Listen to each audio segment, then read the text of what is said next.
Wang Jian, one issue that in Europe and in the US, especially in Europe, is very hot and very difficult to handle is about data ownership. Who owns the data? Especially when you use the platform as a service and you developed your product on the cloud, who really owns the data, the cloud hosting company or the developer who's the private company? How do you envision that? Who should own the data and how is it going to evolve that? Okay, so the first of all, I don't answer for that question, okay? But I'm very optimistic about this, okay?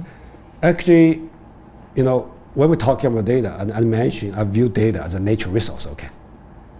As a natural resource, okay? So by seeing that, it basically means, okay, we don't know who owns North America 300 years ago. And it's through the fighting. it's the evolution. Eventually we know who owns that, okay? Yes. And as a date, you know, eventually will be the same thing. We don't know because it's a new resource. Is learn as you go? Yes, it's through the, it's actually, it took years and years, it took probably hundreds. Eventually we know who owns that. But it doesn't mean that we can't use that. It doesn't mean we could ignore that, okay? And so it's the equivalent of saying who owns a gold mine, right? Exactly. You should own it or they should own it. Let's see.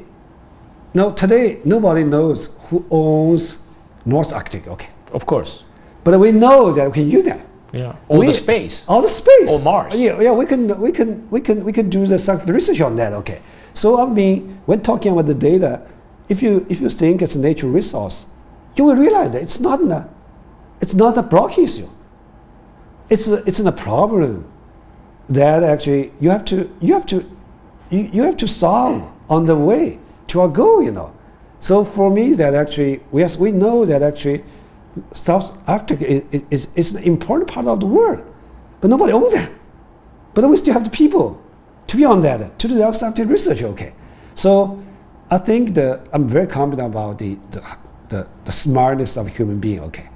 And I think we can figure out on that. But the first thing we want to make sure it's not evil. It's a great resource. It's not the evil resource, okay. And we know that we can do good things for human instead of just doing bad things for the human. That's for sure. Of course. Yeah, if you think, you know, the only thing that you can get from this land is shooting the people, then you'll be scary about that. Of course. About finding a new place for us, okay. So this is exactly what I'm saying. But certainly some detailed things important. And I'm not sure whether I put it in this book, but I would say I do sometimes use the word, even in China, you know, when China has this open door policy, and we don't know.